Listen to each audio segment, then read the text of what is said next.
आसिम मुनीर 11 और शहबाज 11 दोनों ही प्रेशर में हैं। दोनों को नाकामियों का सामना है और उनके लिए कोई अच्छी खबरें नहीं आ रही, और ऐसी जगहों से अच्छी खबरें नहीं आ रही जहां से उनका ख्याल था कि उन्होंने उनको राज़ी कर लिया है, उनकी खुशामद करके, चापलूसी करके, जी हुजूरी करके, सरबसजूद और सैल्यूट करके उन्हें राज़ी कर लिया है। इसलिए इक़्तिदार के आलमी ऐवान और इक़्तिदार की आलमी राहदारियों में उनकी सलाम दुआ बहुत हो चुकी है, वहाँ पे उनकी आवभगत हो रही है और वो मुसलसल हर महफिल में, हर प्रेस ब्रीफिंग में, हर सवाल के जवाब में उनकी तारीफ़ व तौसीफ़ कर रहे हैं। इसलिए उनको कोई अब परवाह नहीं।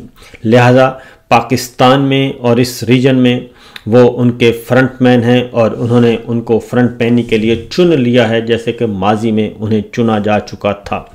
लेकिन हुआ कुछ उसके सब बरक्स, और एक बहुत बड़ी खबर आई कल, खामोशी से आई, और वो खबर जो है वो पहाड़ की तरह इनके ऊपर गिरी है और इनको समझ नहीं आ रही कि अब कौन सा बयानिया लॉन्च किया जाए। उसकी वजह ये है कि हमारे सबसे पहले फील्ड मार्शल गए, सदर ट्रंप के साथ लंच किया और बड़ी तगो-दो के बाद लॉबियस्ट हायर करके वो मीटिंग अरेंज की गई और उस लंच का एहतमाम किया गया और लाखों डॉलर खर्च किए गए और पाकिस्तान के कौमी ख़जाने से ऑफिशियली और अनऑफिशियली ये अभी तय हो जाएगा, लेकिन बहरहाल डॉलर खर्च किए गए और वो मीटिंग ली गई। उस वक्त भी हमने कहा था कि ये मामला ठीक नहीं है, लेकिन किसी ने नहीं सुनी। बहुत खुश हुए और फिर मादनियात भी ऑफ़र कर दी, कौमी ख़जाने, कौमी ज़खायर जो हैं ज़ेर ज़मीन वो भी ऑफ़र कर दिए, और न सिर्फ वो बल्कि नोबल पीस प्राइज़ भी ऑफ़र कर दिया, नामज़द कर दिया और पूरी दुनिया में सफ़ीर बन गए सदर ट्रंप के हमारे फील्ड मार्शल। और उसके बाद उन अगली नशिस्त में हमारे अर्दली सरकार भी उनके साथ थे और उन्होंने भी खूब तारीफ़ें की।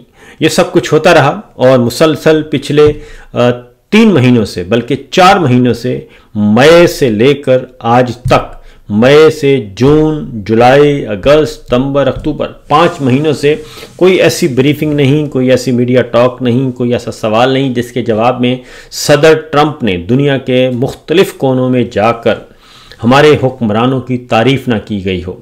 फील्ड मार्शल की तारीफ़, शहबाज शरीफ साहब की तारीफ़, और जैसे ही तारीफ़ होती थी इनके सीने चौड़े हो जाते थे, फूल जाते थे, खुशी से फूले नहीं समाते थे और ये कहते थे कि साड़ी गल हो गई है, लिहाजा अब हमें कोई फ़िक्र नहीं है, हम उनके राज दुलारे हैं। लेकिन कल एक अचानक खबर आई और ख़बर आई कि अमेरिका ने भारत के साथ दिफाई मुआहदा कर लिया है, और न सिर्फ दिफाई मुआहदा किया बल्कि ईरान की बंदरगाह चाबहार, वहाँ से भारत को तिजारत करने के लिए मज़ीद 6 माह के लिए रियायत भी दे दी है कि वो वहाँ से तिजारत कर सकते हैं, और अफ़गानिस्तान को एक ट्रेड रूट दे दिया भारत को अफ़गानिस्तान के लिए। और इस तरीके से पाकिस्तान के मफादात, जो स्ट्रेटेजिक इंटरेस्ट थे, उन मफादात को ठा करके सही तौर पे सर्जिकल स्ट्राइक के ज़रिए उनको नुकसान पहुँचाया, बल्कि निशाना बनाया। और उसके बाद अब तक 48 घंटे गुजर गए हैं, हमारे हुक्मरानों के पास किसी किस्म का कोई जवाब नहीं है। क्या बयानिया बनाया जाए? कोई बयानिया नहीं बन रहा, बल्कि अब नए इश्यूज खड़े किए जा रहे हैं ताकि टीवी पे, सोशल मीडिया पे, डिजिटल मीडिया पे बहस जो है वो इस पे ना हो, बल्कि जो एक नॉन इश्यूज हैं उन पे की जाए, और जानबूझ के जनरेट किए जा रहे हैं। तो अमेरिका भारत का दिफाई मुआहदा, तो ये 2005 में हुआ, फिर 10 साल उसमें एक्सटेंशन हुई, फिर 10 साल एक्सटेंशन हुई, और अब फिर 2035 तक हो गया।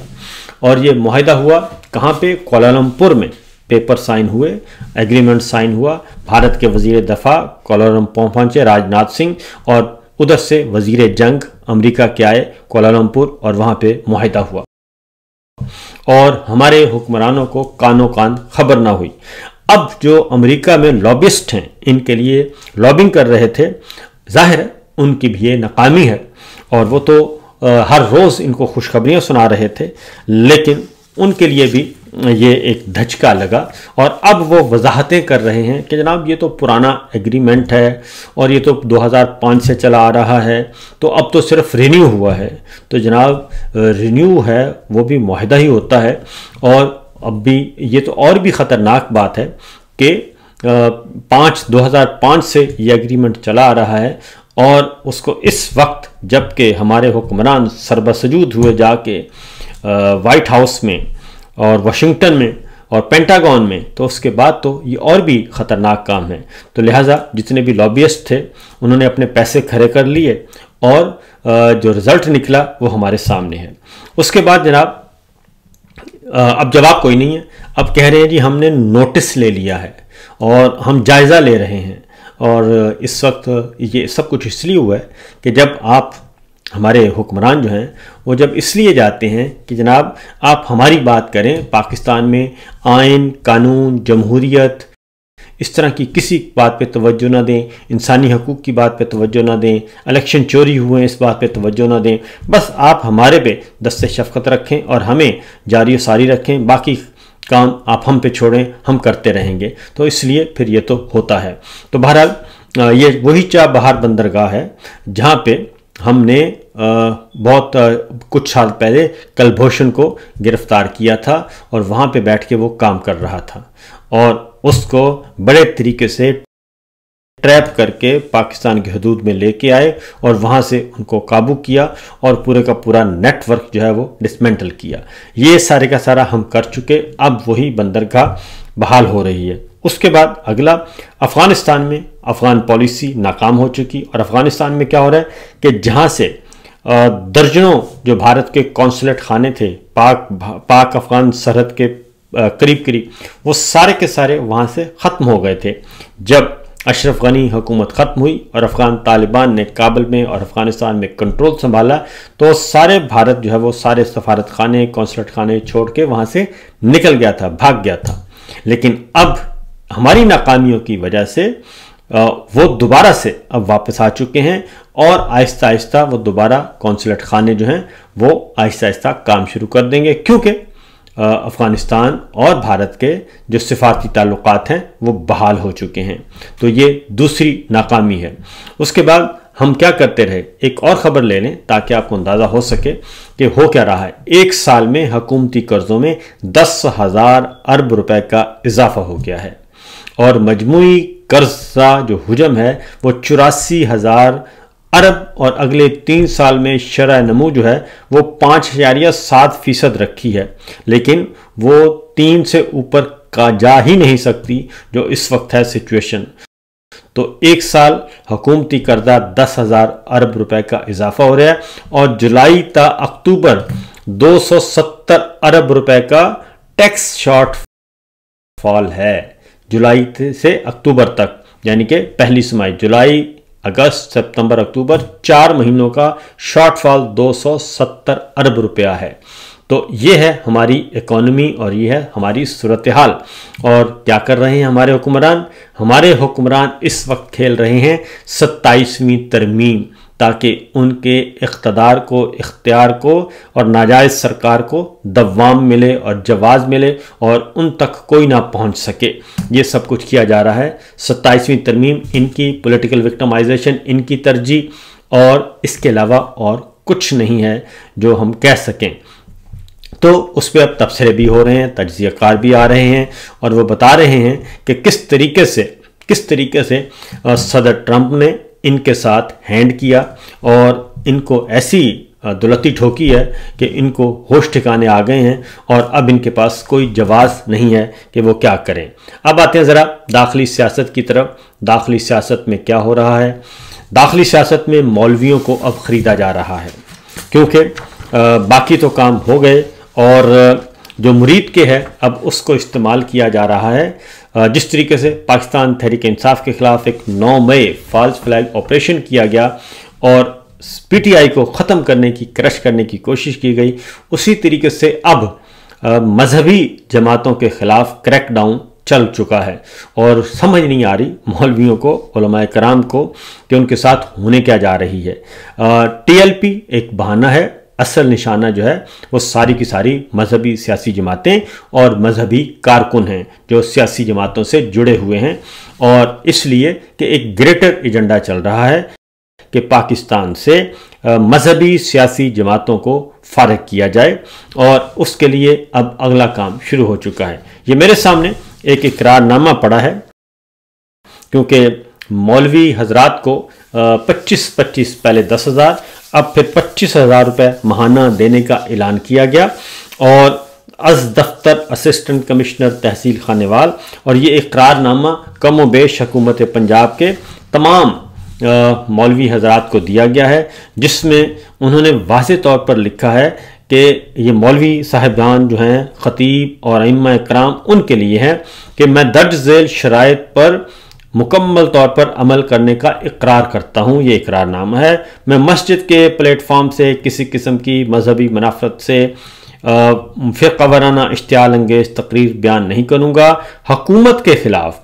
ये तो मामूल की बात है, लेकिन मैं किसी भी किस्म की हुकूमत पाकिस्तान, रियासती इदारों या कौमी क़यादत के ख़िलाफ़ तकरीर या बयान नहीं दूँगा। यानी आप हुकूमत पर तनकीद नहीं कर सकते, आप हुकूमती इदारों पर तनकीद नहीं कर सकते, और मस्जिद का लाउड स्पीकर सिर्फ अजान, खुतबा, जुमा और इंतज़ामी ऐलानात के लिए इस्तेमाल होगा। तो क्या सियासी जलसे जो हैं वो दुरुस्त हैं, और वहाँ पे आप स्पीकर इजाज़त, आप ख़ुद भी स्पीकर इस्तेमाल करते हैं, हुक्मरान जमातें भी। उसके बाद है जनाब कि मैं मस्जिद के प्लेटफॉर्म से कभी सियासी तकरीर या जमाती तशहीर में हिस्सा नहीं लूँगा। और उसके बाद अगला है कि मैं ज़िला और तहसील इंतज़ामिया, पुलिस और महकमा औकाफ के तमाम अहकामात पर अमल दरामद का पाबंद हूँ। और उसके बाद है जी कि मैं जुमे और ईदैन और दीगर इज्तिमात के मौका पर भी नज़्म व ज़ब्त बरकरार रखने के लिए इंतज़ामिया से मुकम्मल ताउन करूँगा हुकूमत से। यानी कि मैं किसी भी मौका पर अमन व अमान के क़याम के लिए हुकूमत वक्त से हर मुमकिन ताउन करूँगा। और मैं तस्लीम करता हूँ कि अगर मैं इन हिदायत की खिलाफ वर्जी करूं तो मेरे खिलाफ कानून के मुताबिक कार्रवाई अमल में लाई जाए, यानी मेरे खिलाफ मुकदमा दर्ज किया जाए। ये आ गया जी इकरारनामा, और इस पे बहुत लेदे हो रही है, और मौलाना फजलुर रहमान साहब इसको समझ रहे हैं कि ये माजरा क्या है। और चूँकि ये एक पुराना एक ख्वाब चला आ रहा है, और वो है कि किसी भी तरीके से उलमाए हजरात को, मौलवी हजरात को मसाजिद पे कंट्रोल हासिल किया जाए और मदारस को फारग किया जाए। तो उस पर मौलाना फजलुर रहमान साहब वाज़ेह तौर पर कह रहे हैं कि ये 25,000 रुपये जो हैं वो ज़मीर ख़रीदने के लिए दिए जा रहे हैं। क्या कहते हैं मौलाना, ज़रा सुनिए। जो मौलवी साहब मुलाजिम नहीं है सरकार का, तुम किस मद में उसको 25,000 दे रहे हो? सिवाय जमीन खरीदने के तुम्हारा और कोई धंधा नहीं है। हर वक्त ये सोचते हो कि मुल्ला की जमीन को कैसे खरीदा जाए। मस्जिद में तुमने हमारे राय के मुताबिक खुतबा देना होगा, और फिर कहते हैं सऊदी अरब में ऐसा हो रहा है, अमारात में ऐसा हो रहा है, कुवैत में ऐसा हो रहा है। ओ बाबा, फिर बादशाहत लाओ ना, फिर जमहूरियत खत्म करो।